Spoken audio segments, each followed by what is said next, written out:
tu vois, la question qui se pose, c'est que majoritairement, quand on commence à faire du coaching, ou tout au moins de l'accompagnement comme moi, eh bien, automatiquement, dès le départ, on se retrouve dans la joie d'être accompagné, dans le mouvement dynamique d'aller vers quelque chose de merveilleux. Mais cette partie-là, ce moment-là, c'est pas très important pour moi.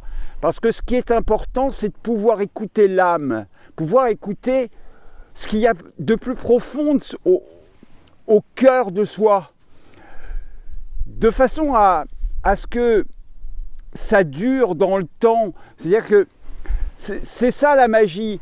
La magie, en fait la magie, il n'y a pas de magie.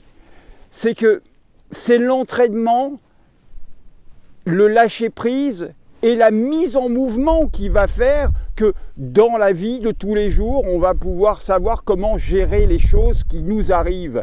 Parce que c'est bien beau de dire ah bah oui, ça y est, je suis dans la joie. Mais ça, c'est pas la vraie joie. La vraie joie, c'est celle où on quitte la joie et où on peut se poser et commencer à rayonner, à resplendir quelque chose qui est plus grand que soi et qui nous donne un vrai sens à la vie.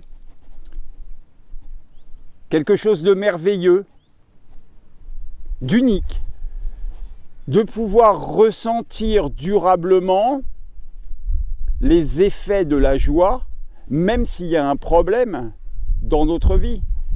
Parce que c'est bien beau d'être dans l'extase du moment en disant « Ah, c'est merveilleux, je me sens joyeux, je me sens ceci, je me sens cela. » Bon, ok, mais si demain, j'ai le cas précis, je viens de casser ma voiture, j'ai plus de voiture, est-ce que pour autant je dois perdre le bonheur d'être ce que je suis dans l'instant? Bah, soit je trouve une solution, soit je trouve pas de solution. Mais bon, voilà.